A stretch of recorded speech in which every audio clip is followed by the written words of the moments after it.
Welcome to our monthly MTAC conference. Little background information. We have some issues with the MTAC Metrolina.org Twitter page.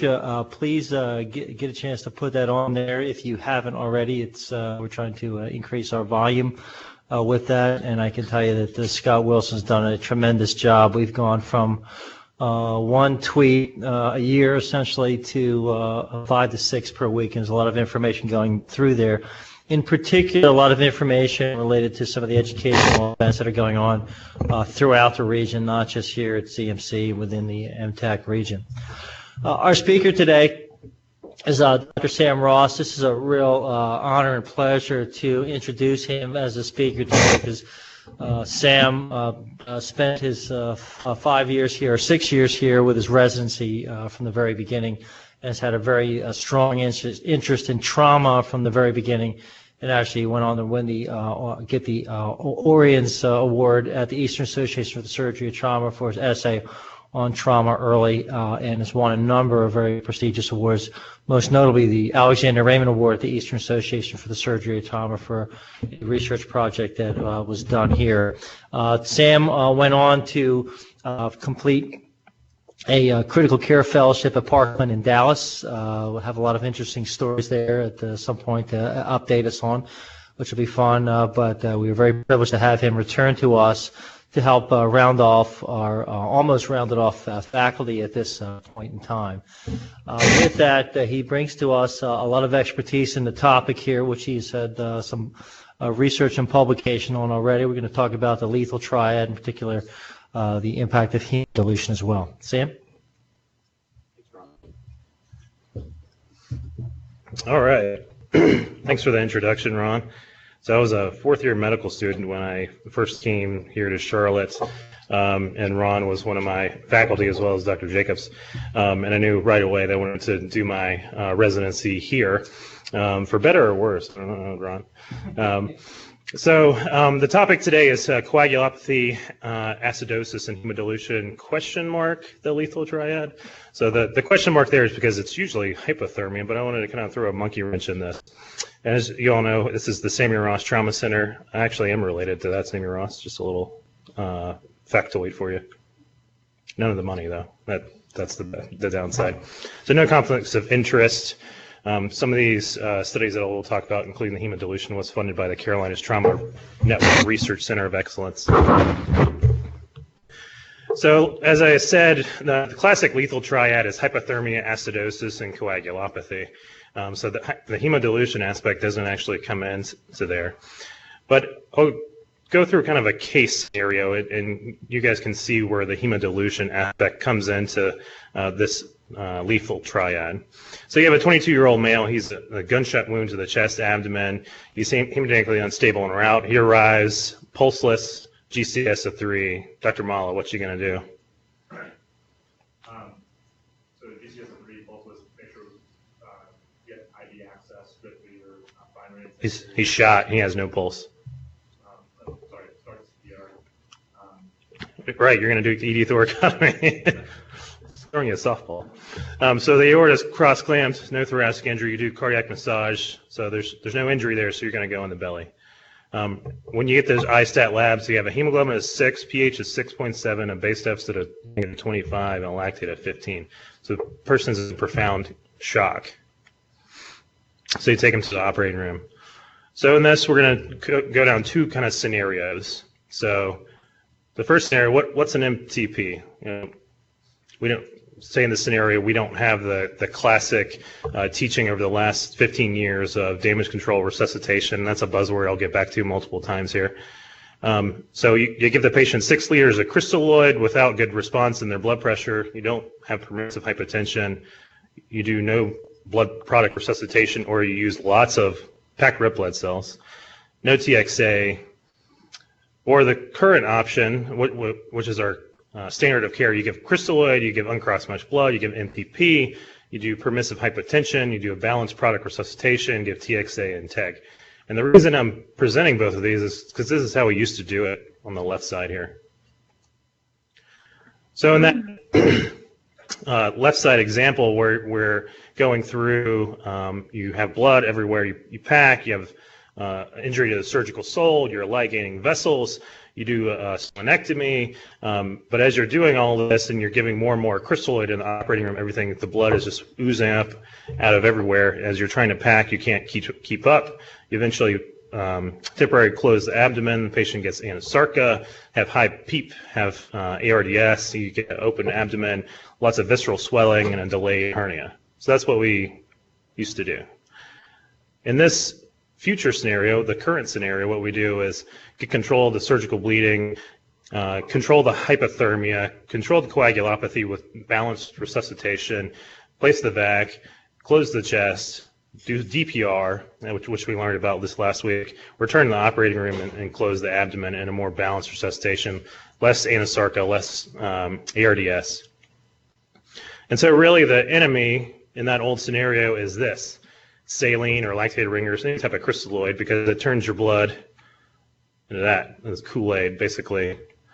And as the Kool-Aid man says, yeah, Kool-Aid is my blood. So that's what happens for these patients. They end up having, it's like on the ground, on the bed, it's really clear blood. And so this is our friend, blood product resuscitation.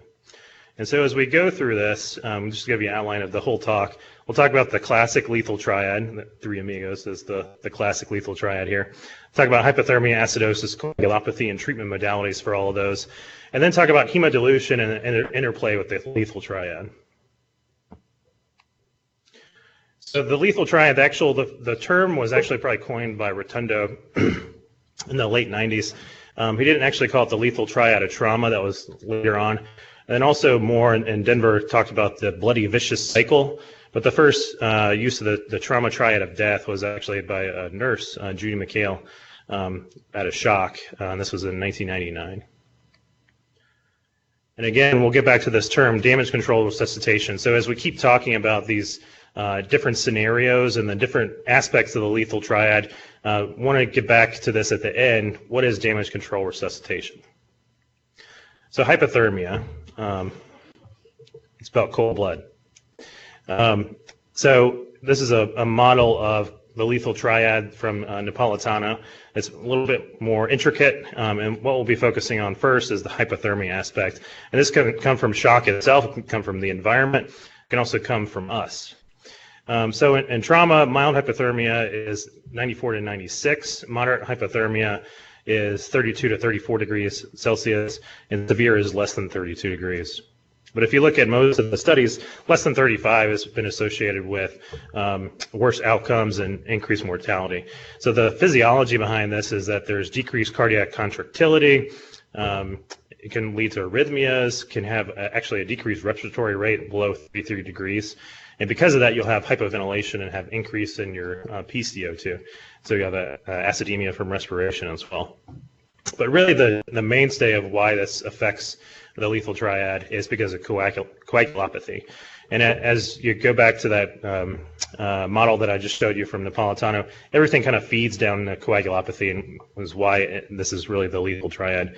So the hypothermia itself will decrease enzymatic activity. It releases heparinoids from endothelial glycocalyx, causes hyperfibrinolysis, protein C activation and then depletion, as well as elevated in your tests, INR, PTT, and also on TAG, you'll see this independent.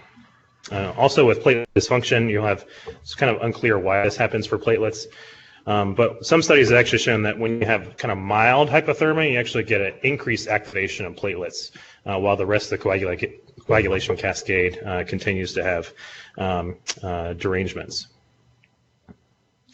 So as we talked about, the causes of the hypothermia can be the climate, it can be because you're in Minnesota, it could be the weather, snowing or raining, the amount of downtime that someone had, if it took them 10 hours to find the patient.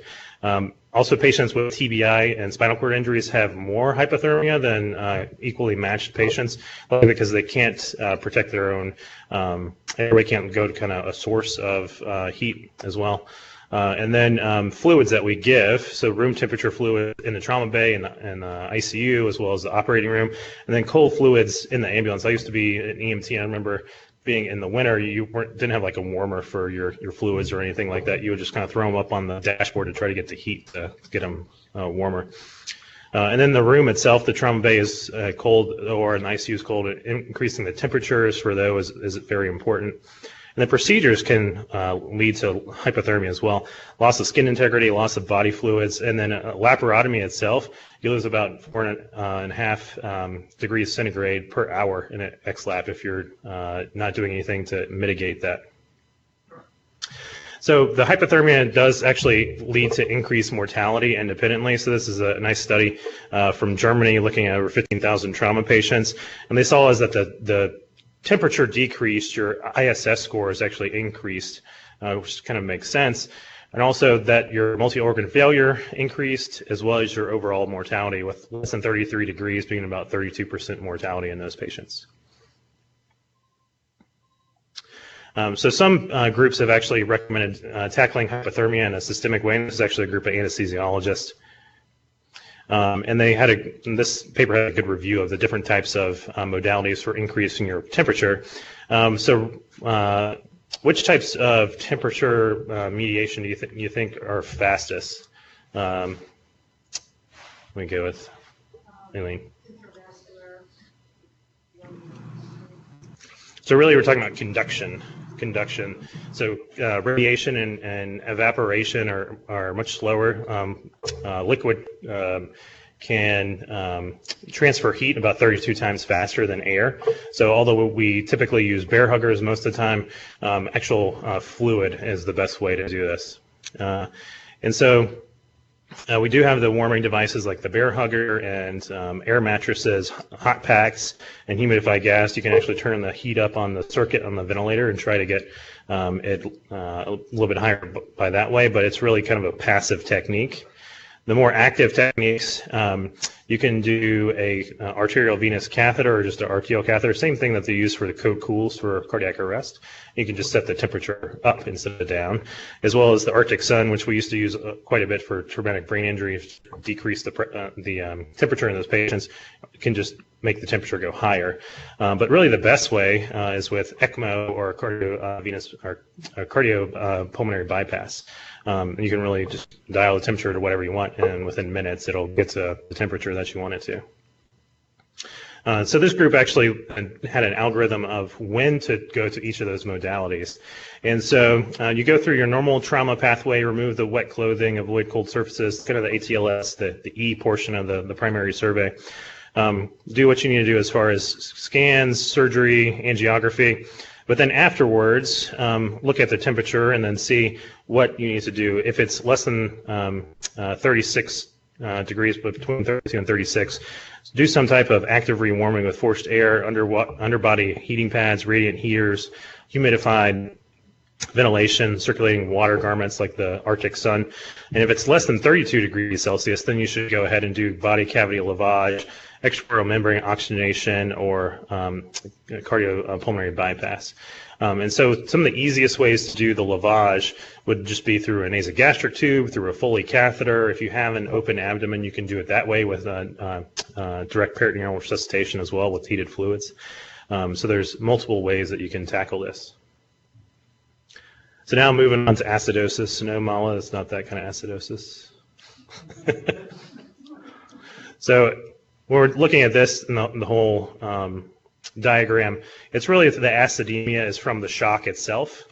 And if we think about the sources, there is some respiratory acidosis that you can have with trauma, but really lactate is the main source of acidosis from decreased perfusion and lack of blood flow, usually from hypovolemia. With the respiratory aspect, if patients have a traumatic brain injury or spinal cord injury, you could have hypoventilation, and that results in acute respiratory failure and acidosis. You can also have patients who are obese and kind of Pickwickian physiology and have chronic respiratory failure on top of this. It's possible you could have some compensatory, but it's very uncommon to have that as a cause of respiratory acidosis.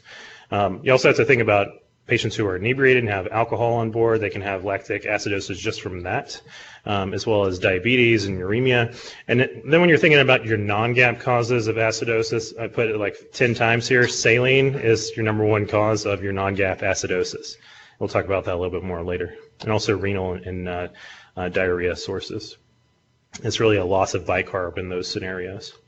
So the acid effect on physiology, all proteins are dependent on neutral pH. And so if you take that neutral pH away, those proteins won't work as well. Some of those proteins include adrenergic receptor responsiveness to pressors. So if your norepinephrine is not working well, maybe you need to change your pH to get it to work better. Decrease in cardiac contractility, which is independent of the coagulopathy and the hypothermia. Impairs renal perfusion by hormonal signal disruption as well because of the enzymatic decay. And then alters the enzyme isostericism, meaning that it changes the conformation of those proteins, so that's why they don't hit those receptors like they're supposed to. Also impairs platelet activation and aggregation because of the same mechanism. So if we're looking at hypothermia and acidosis, you might say maybe it's just because of the hypothermia or maybe it's from the coagulopathy, but maybe it's just not the acidosis itself that's causing it. But some studies, including this one looking at TEGs and pigs, have actually demonstrated that independent of those other effects, that the acidosis has an effect on coagulopathy. And so what they did is 4 different arms here and looked at ones pre and post bleed and had induced hypothermia, induced acidosis, and then it combined. And they saw that there was, indeed, there was still a drop even just with acidosis itself by adding acid. And this is their overall results showing that there's control had the best coagulopathy parameters, so there wasn't any bleed and there wasn't any acidosis or induced hypothermia. But hypothermia itself had the least effect, and then acidosis had more effect, and then combined together they had a synergistic effect. A different study also looking at TEG did a similar thing and showed that there was with healthy volunteers versus trauma patients, there was also the same effect and showed that there was decreased coagulation with these patients at lower pHs. This also correlates to increased mortality. And so if you look at the acidosis by lactate for these patients, their early death is higher for higher lactates as well as their late death, and there's fewer survivors over long periods of time. So what's the treatment strategy for acidosis? It's really back to resuscitation. So to get better perfusion, you have to treat the source of why they're in acidosis to begin with. And if they have low perfusion because they're hypovolemic and don't have the blood volume that they need, you have to resuscitate them better. You can also correct the respiratory aspect of any acidosis, buffer back to normal pH, and I'll put a question mark there because we do this pretty often, but is there actually any good data that it helps? And then dialysis if it's refractory, but it's not volume mediated, so if it's a renal source of their acidosis. So this is a good study by Holcomb's group, and there's a lot of good studies kind of on the lethal triad from this group. So does bicarbonate correct coagulation in swine? So what they did is they actually induced acidosis in these patients and then looked at the coagulopathy spectrum of these swine afterwards, and they basically buffered back to a pH of 7.2 in the experimental group, and in the control group they didn't do that. And what they found is that the coagulopathy parameters for those two groups were actually the same. So even though you might buffer back to a pH of 7.2 or above, you're not actually helping any of the coagulopathy because the damage is already done to the proteins and the platelets. So this is actually one of the studies that we did here. So pretty often we have thought about a pH of a certain value being non-survivable. So if we get the first blood gas back from anesthesia and it's a pH of less than 7.0, you might write them off and say, all right, they're probably too far gone, we shouldn't expend more resources. So we actually had this patient, it might have been Dr. Singh actually, when I was in residency, and I was wondering, is that true? Is this patient too far gone? And so we actually looked at our own data. And what we did was we looked at a pH of 7.0 versus a pH of or under 7.0 versus above 7.0. There's only been one prior study that looked at this, and that was a study in about 36 patients, no comparator, so they all had less than 7.0. And they found that there were a few survivors, about 1/3 of the patients survived in those groups. So our thought process was to see if we could predict the patients that survived for less than 7.0, if there was any patients that survived. To do this, we actually looked at our data here at Carolinas Medical Center, and then looked at a 2-year period, and then looked for patients with a pH of less than 7.3, because we all kind of wanted to have patients who were acidotic. We didn't want to kind of compare normal patients. And then we took those patients and looked at a pH of less than 7.0 and then above 7.0, did normal statistics to that. And then we also looked at the patients who survived and saw if there was any difference in their pH, any predictors that we could find on a multivariate analysis.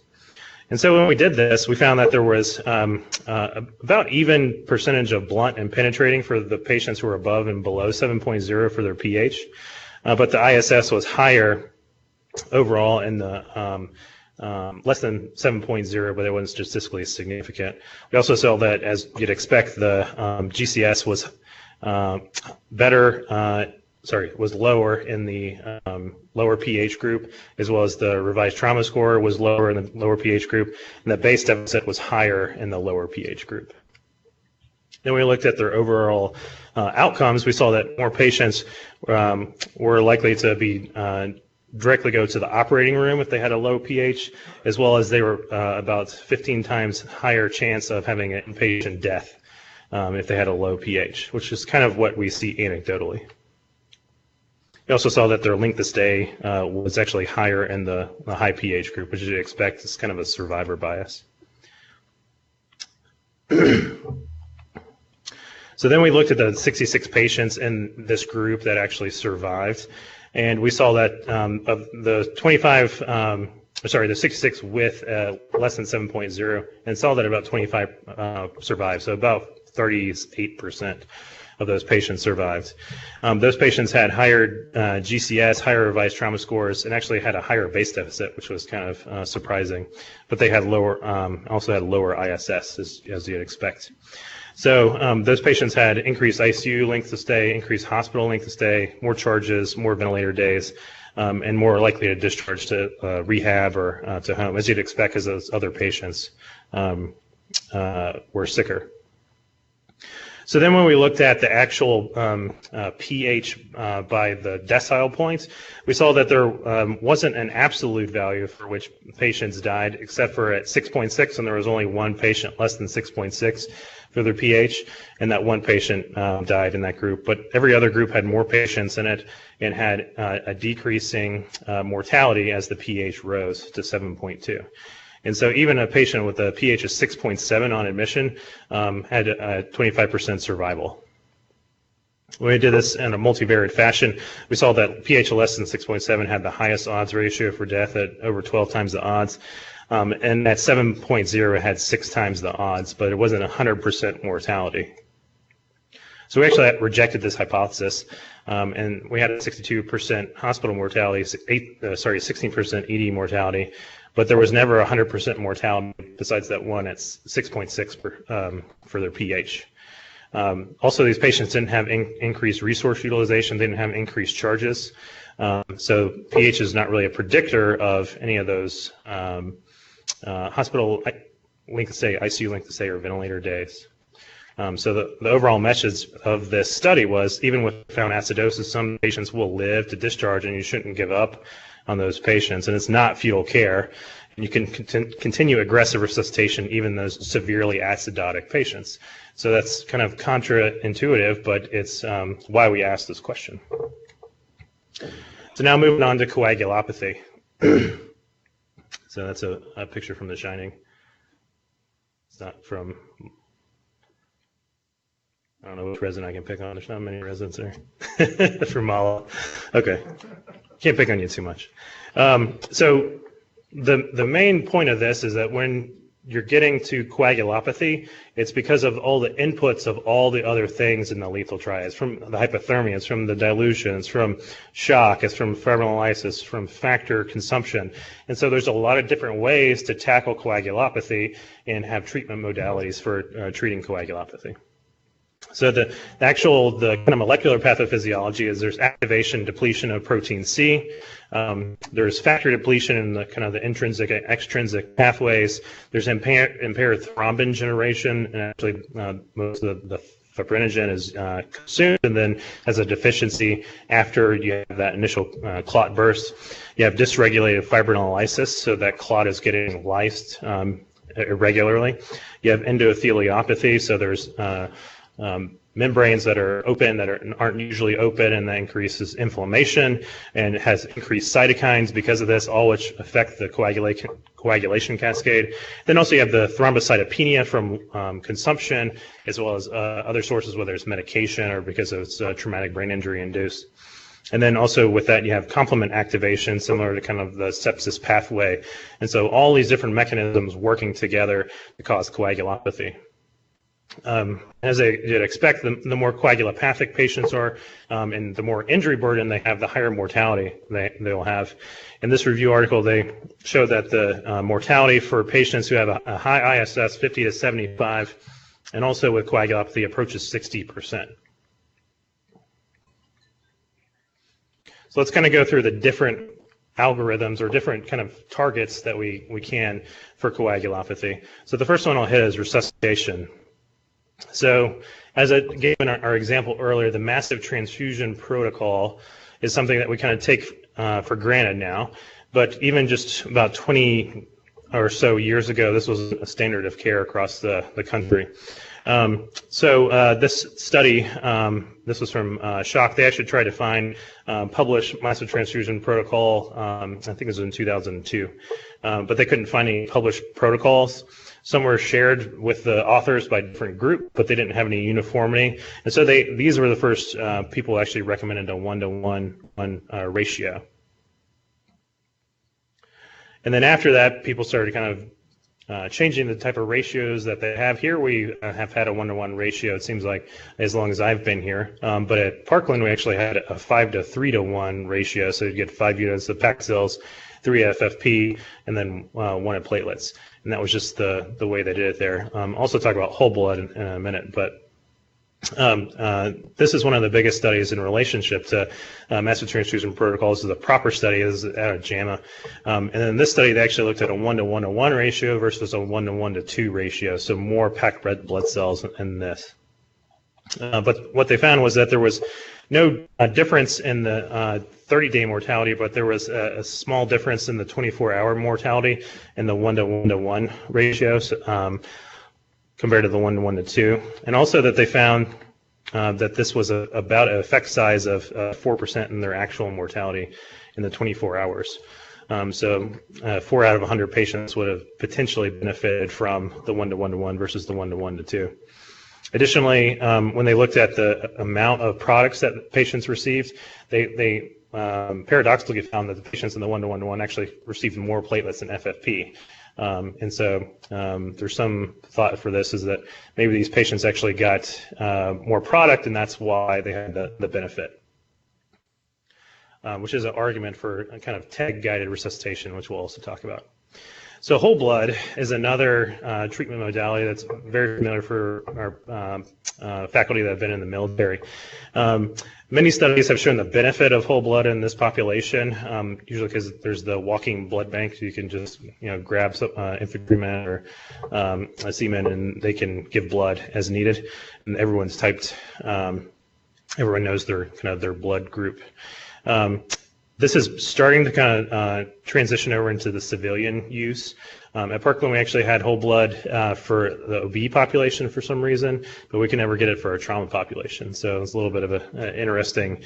We would try to get it, and we get denied usually if we needed it. But the advantages of it, it's fresh, so the shelf life is lower.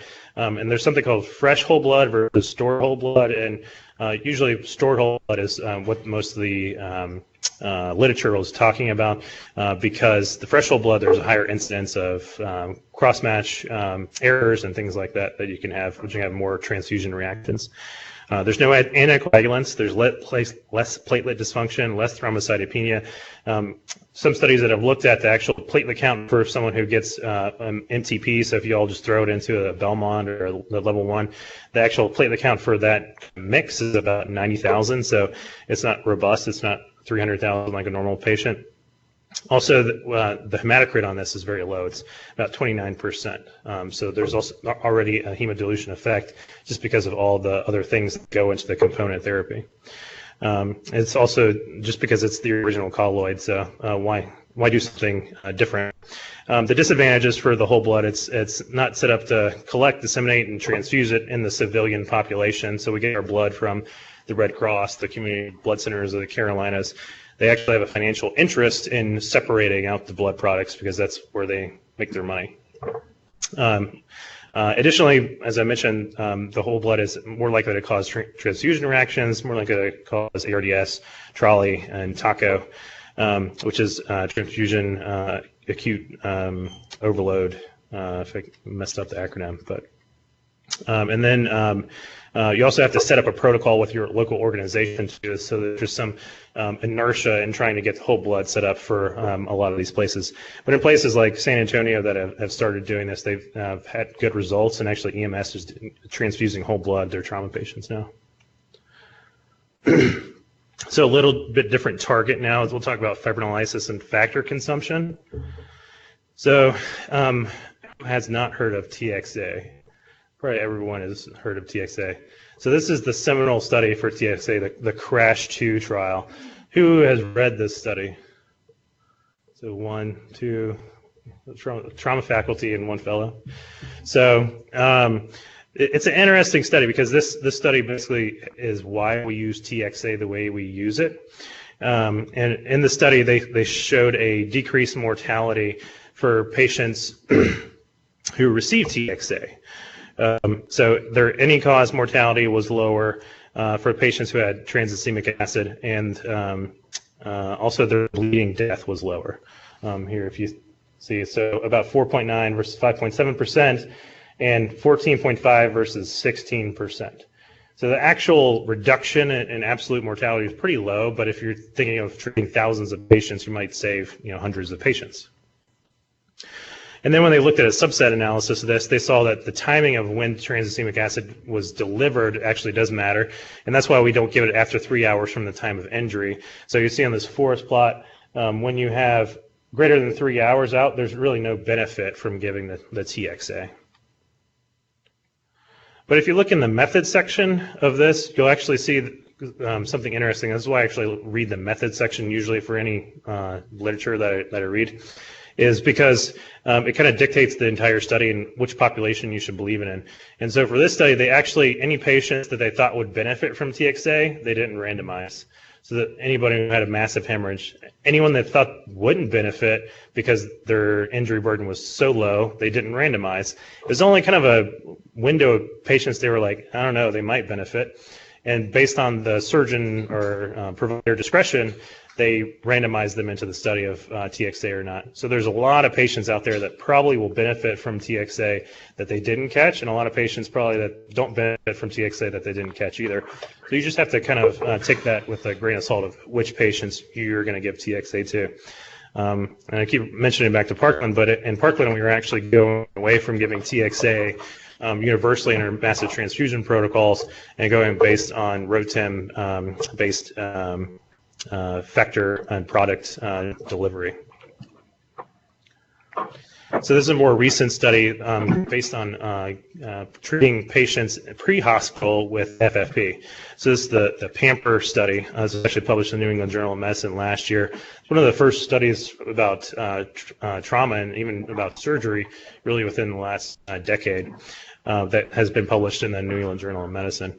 So this study, we actually gave plasma to patients pre-hospital versus just kind of standard of care. And they saw that the patients in the plasma group actually had better outcomes. And as opposed to like a 1% absolute reduction in mortality, they actually had a 10% absolute reduction in mortality for those patients. So the number needed to treat is pretty low. So this is one thing that we can start doing for our own patients that would help and improve their outcomes.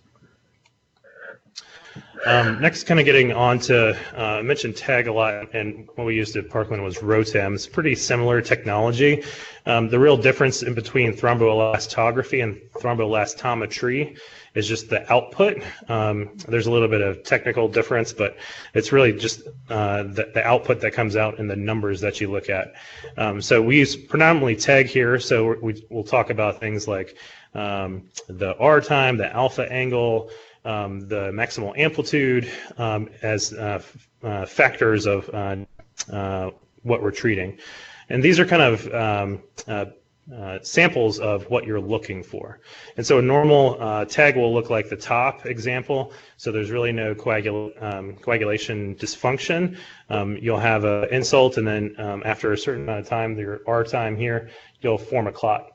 If you have an anticoagulant or a factor deficiency, you won't form that clot very quickly, and so this R time will be longer. If you have platelet dysfunction, you'll form the clot at the same time, but then the strength of the clot is poor because you don't have those substrates to bind to. You don't have the platelets, and so the maximal amplitude is low.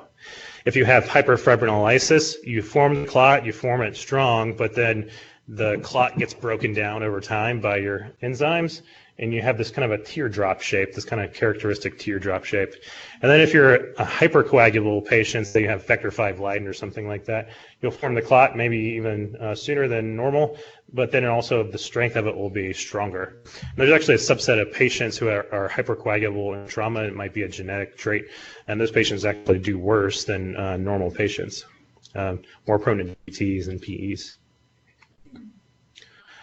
So this is just a kind of rehash of what I was just talking about. The R time, the alpha angle. So the R time is, like I said, factor product. So if this is low, you're going to give FFP. The alpha angle is the amount of time it takes to get to your maximal amplitude. You can give FFP, and if your maximal amplitude is low, you can also give platelets or cryo.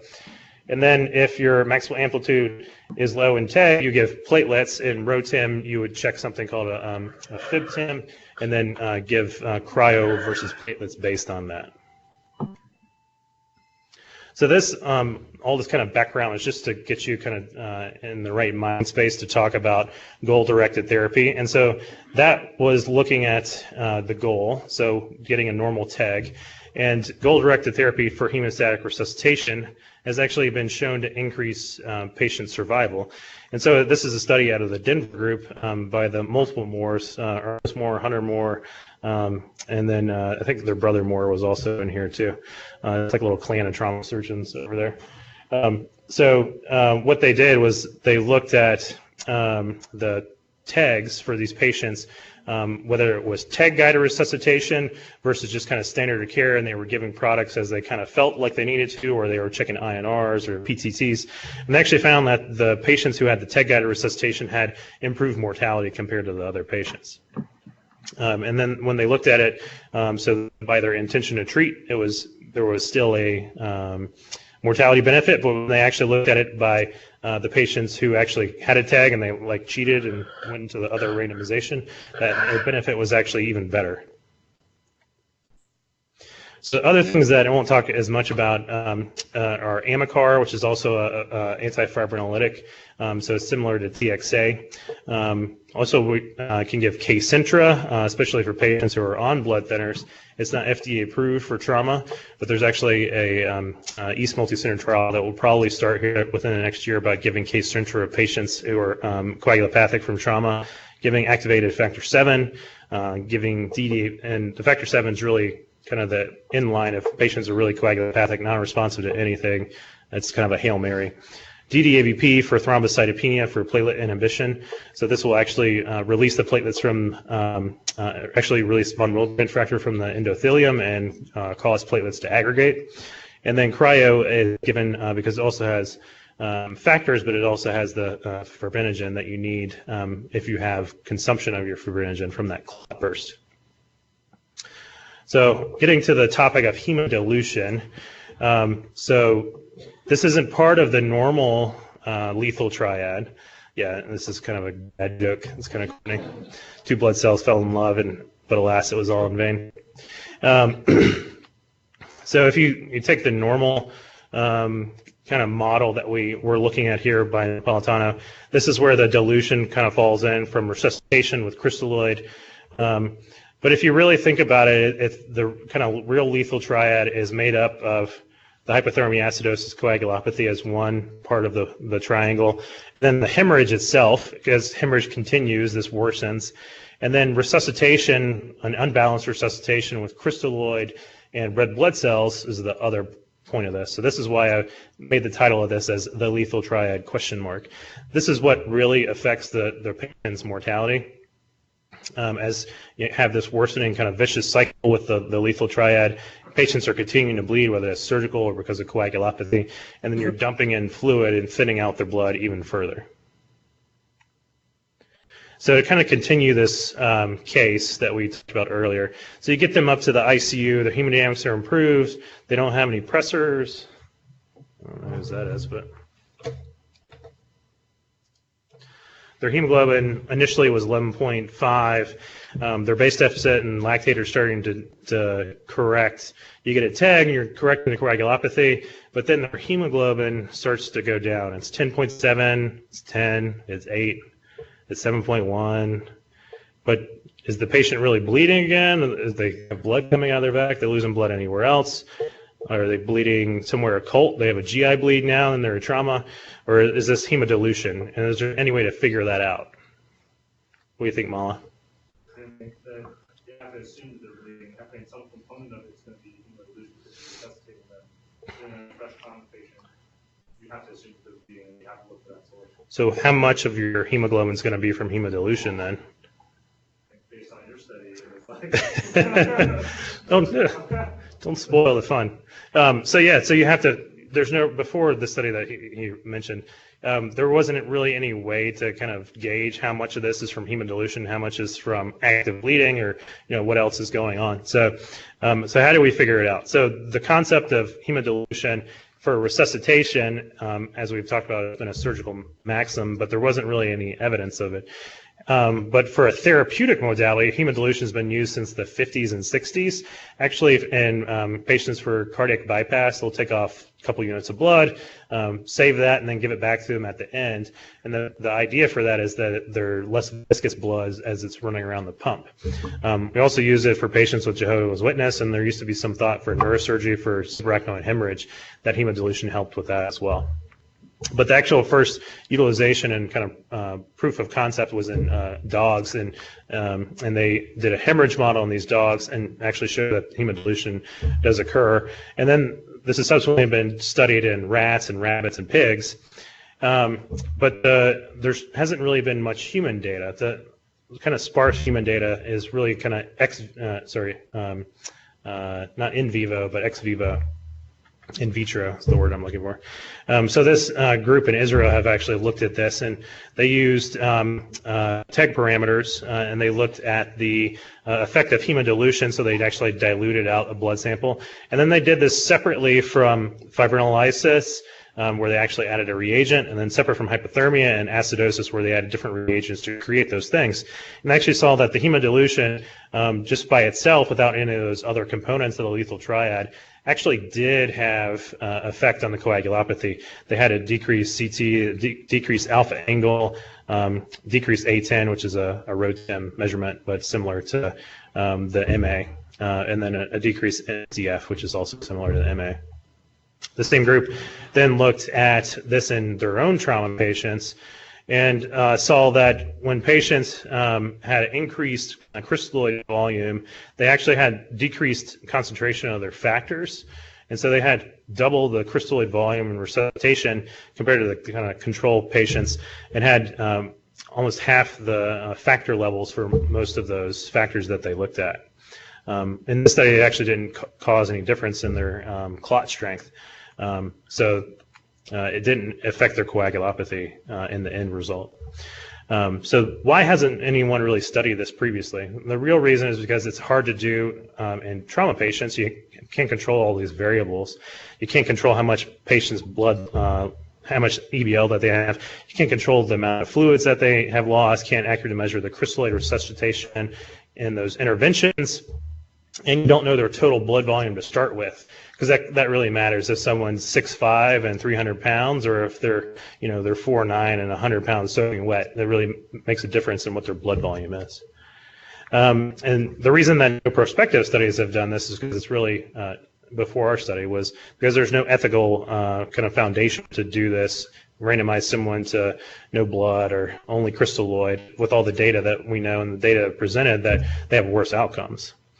But if you think about it, we do this every day in the form of blood donation. Patients give blood, and then we can give them crystalloid back. So the objective of this study was to actually look at a class 1 hemorrhage model using blood donors. So they give 500 cc's of blood, and then we gave them either 2 liters of crystalloid, 2 liters of lactated ringers, or had a control group too, so that we could compare the difference. And we predicted that hemodilution would occur and that there would be a mathematical relationship between the two. So to do this, we partnered with our blood bank, the Community Blood Centers of the Carolinas. We actually did this in a multi-center fashion. So we did it here, we did it at Pineville, did it in Northeast. We had 5 different blood draws, blood drives. And so we actually marketed this to people to come out and donate blood, but also to help do a research study and actually increase the amount of blood that the Community Blood Bank got from those blood drives. So they donated 500 cc's. Then we gave them, we randomized them into one of those 3 arms. The crystalloid, one of the 2 crystalloid groups were into the control group. We did a block randomization. We did 165 patients from our sample size calculation, knowing that we needed about 150 of those, so it gave us a little bit of wiggle room for patients who would fall out. We did a point-of-care lab. We used the ISAT actually from the MTAC, and wanted to thank Dr. Singh and the MTAC for allowing us to use a lot of the equipment, all the cots and things that you see in some of these pictures. So we looked at their hemoglobin as well as their their CG4 as well as their Chem8. So these are the same labs that we get in the trauma bay, looking at patients' hemoglobins and lactate. And then we had to have the same inclusion criteria, so those patients who had to give blood, so they had to meet the criteria for the blood bank to be able to give blood, and so they had to be over 18, had to be 110 pounds, and had to ice a hemoglobin of 1 or 12 at least.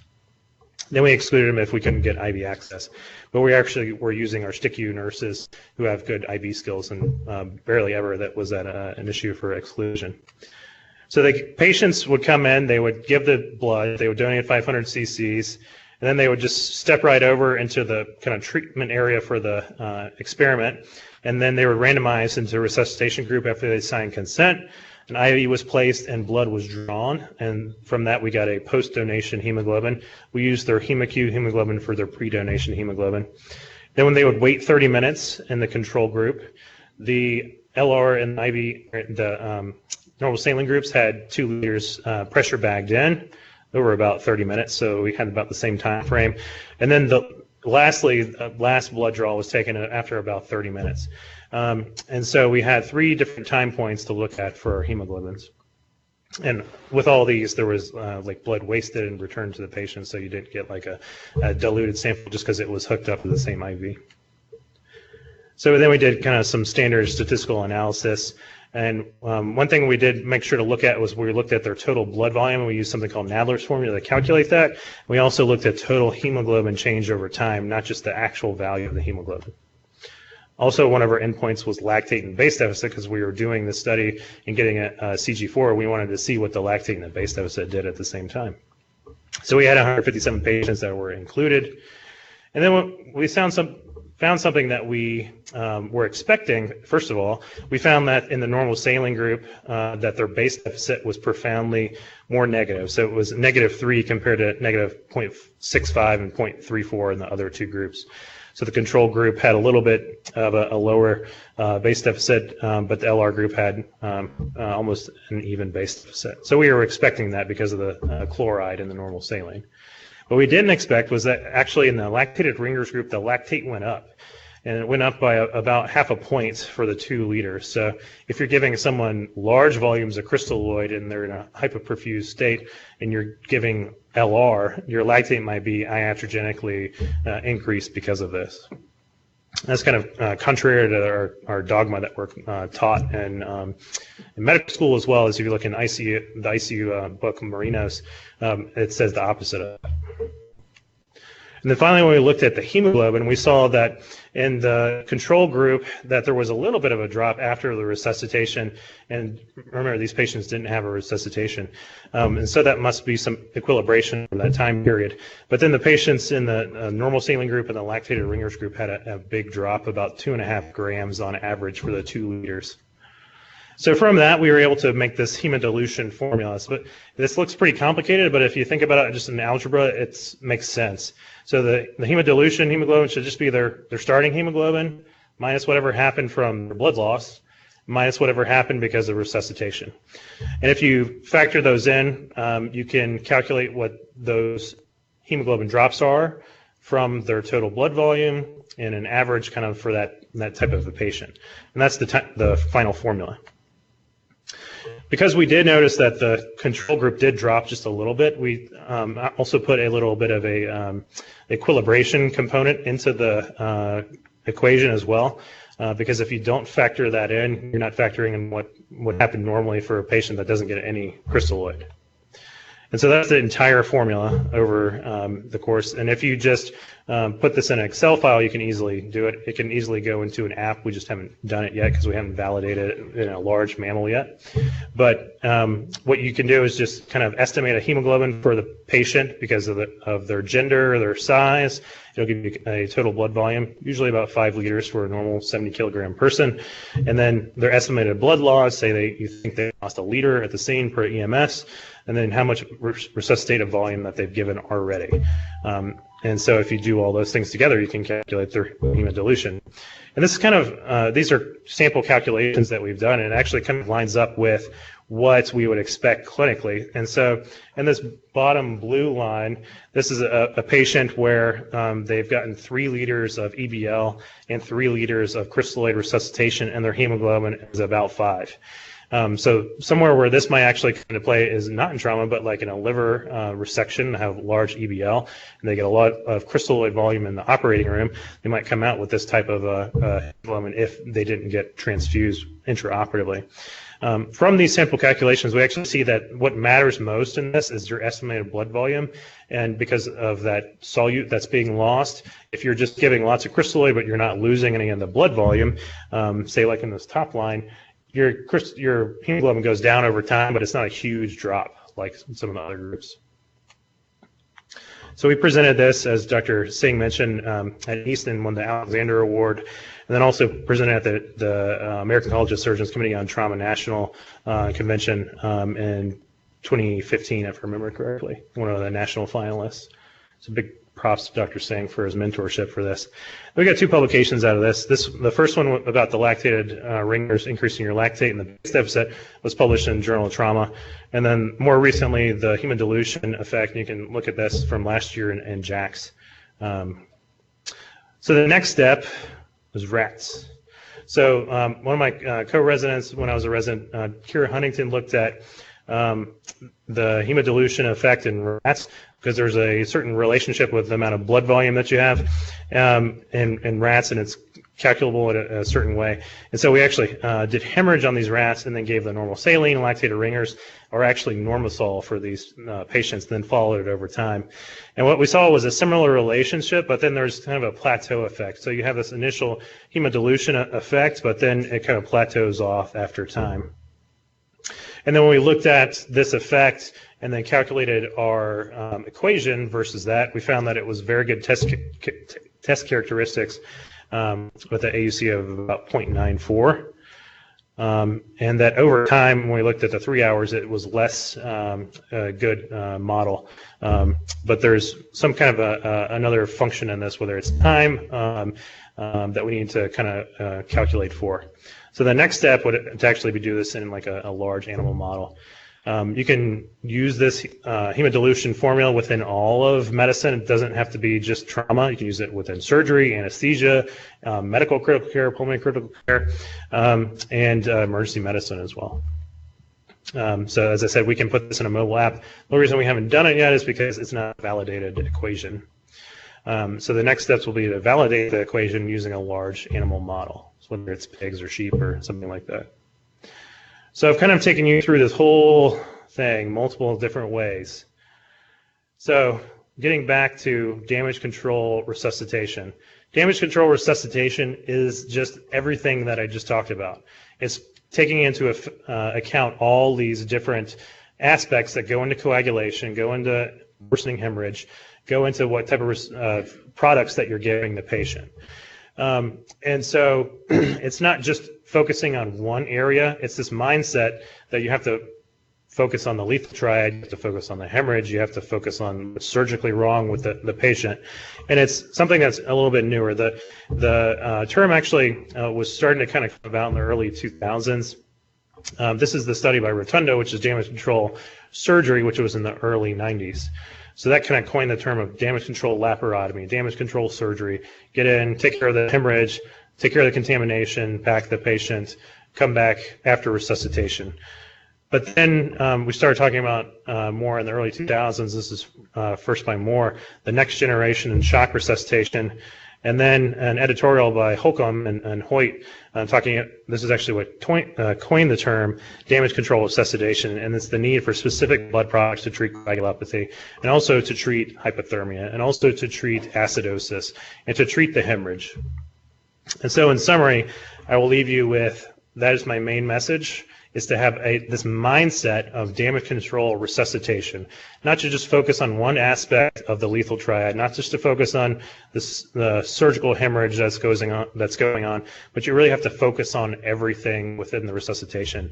For hypothermia, you really want patients more than 35 degrees. You want to do active rewarming if they're less than 34 to 32 degrees. For coagulopathy, use a 1-to-1 resuscitation, use tech-guided resuscitation, give other things as well, cryo, platelet, Kcentra, vector 7 if needed. Most of the time those patients are going to be transferred up here before those kind of things go on, but the other centers should have a massive transfusion protocol as well. For acidosis, it's not going to hurt to correct to above 7.2 for your pH.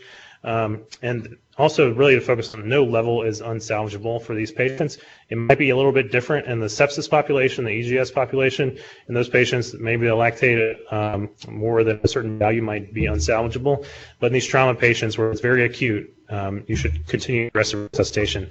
And for hemodilution, really you have to mitigate the crystalloid and unbalanced transfusion. I didn't really talk about it a whole lot here, but in a lot of centers previously, before the 2000s, you might get 20 units of blood without any FFP and any platelets.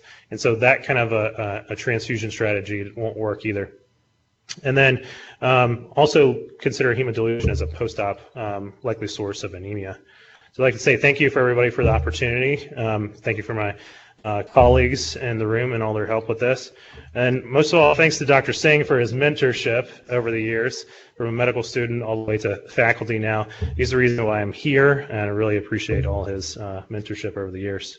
Be happy to take any questions in the little bit of time we have left.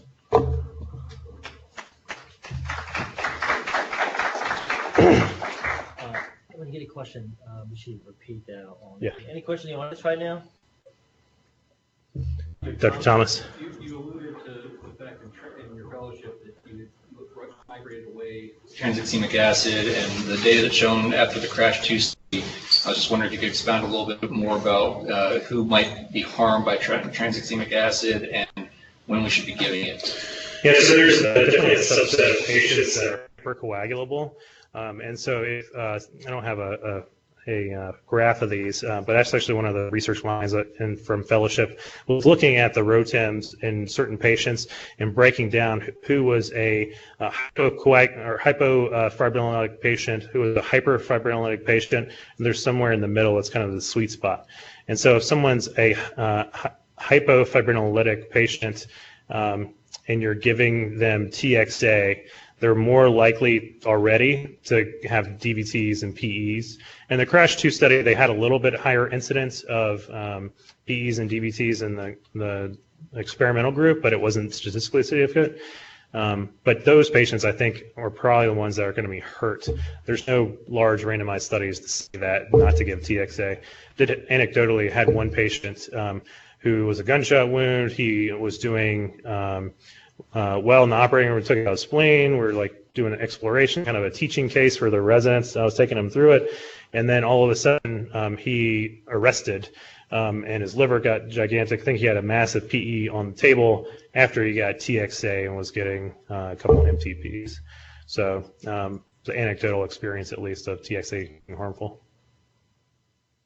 Dr. Mala? That was actually going to be my question. I think it's probably standard of care at this point, and so unless you have a good reason not to give it, whether it's you get the TEG back and you see some hypofibrinolysis, and so that you're not going to give it in that scenario, or the patient has already predisposition, that came in with factor 5 or something like that.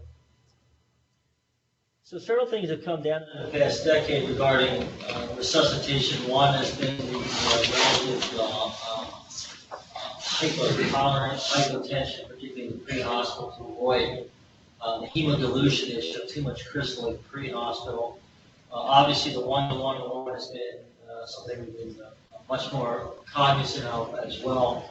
My question, particularly related to some of your work, even in a normal, a non-stressed patient, blood donor patient, with just 2 liters of saline, we saw a statistically significant, but I would believe a clinically significant change in your base deficit.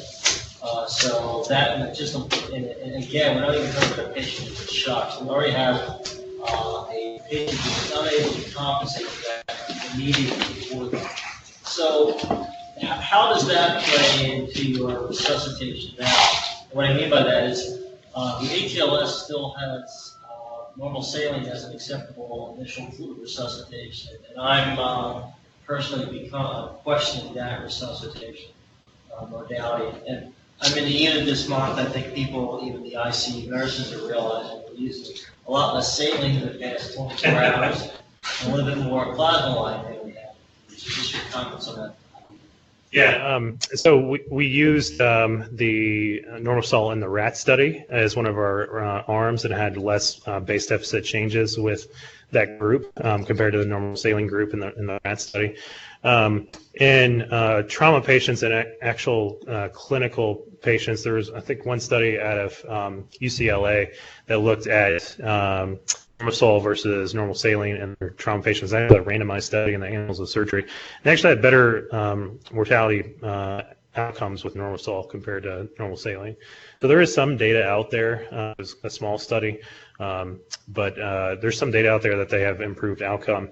There's an increased cost. I think normal sol costs about 10 times what normal saline does, but $5 instead of 50 cents might be worth it with the amount of mortality and complications that you're preventing. Dr. Lauer? And with the 10th edition of ATLS, they've really de-emphasized saline before blood. Now they've kind of gotten rid of that. So that first 2 liters of saline is kind of not emphasized anymore. And then I was going to also suggest for the, trauma chiefs that are running trauma codes, I see frequently downstairs, like, as you're hooking everybody up on the monitors, somebody says, hang a liter of fluid for no particular reason, and I would not do that. Like, I think that if there's not a reason to give someone a liter of saline, don't give someone a liter of saline. Yeah, Dr. Lauer's comment was about the new edition of ATLS will de-emphasize the use of crystalloid, and just comments on trying not to use crystalloid initially if someone's profoundly hypotensive. Just go straight to blood, bypass the 1 to 2 liters of crystalloid. So, any other questions, Dr. Mulla? TEG guided resuscitation. I know we've done it in the past for like head injuries, but just specifically for a patient that you're just resuscitating from a trauma perspective with not necessarily a head injury, should we be doing that routinely and correcting it back to normal? Yeah. So the question is, should we be doing TEG-guided resuscitation? We do it here in particular for TBI patients because of the thought of platelet dysfunction in those patients and them having need for more platelets and DDAVP and those type of modalities. But just in regular trauma patients, we should be getting a TEG to see what their fibrinolysis is, see what their maximal amplitude is, et cetera. I think some of the issues we've had recently is that we're so focused on the platelet mapping aspect of it that we forget about the other beneficial parts of TAG. We're probably one of the few centers that uses the platelet mapping component of it. And so in my fellowship, we would get ROTEMs on pretty much any patient that had a massive blood loss, whether that was a liver transplant, a trauma patient, anyone like that, and there's an algorithm to follow. Sometimes the pendulum kind of swings too far, and you get so used to doing the one-to-one-to-one and giving kind of empirically cryo and giving platelets empirically that by the time you get the TAG back or the ROTEM back, that you've already treated it, and then so you're more playing kind of catch up to see what else you need to give later. But in that acute phase, I can understand why some people wouldn't use a TAG or a ROTEM because they think they know what the patient needs already. But in this study from Denver, they showed that mortality has an improvement in patients that get the TAG. That's a lever. At Parkland, did they have bedside, like in the ICU or in the OR or in the ER ROTEM devices, so they were more bedside and rapidly obtainable as opposed to sending it to the lab? They were all, so the question was, where were the devices? So at Parkland, the ROTEM devices, they're all in the hematology lab, and it's pretty much the same thing here. Those samples would go straight from the ER to there, or they go straight from the ICU to there. I think some of the difficulty we've had recently is actually seeing the waveform as it's propagating, and that was a little bit better. The software was better for looking at that in real time. Any other questions? Thank you, Dr. Ross. Thanks so much.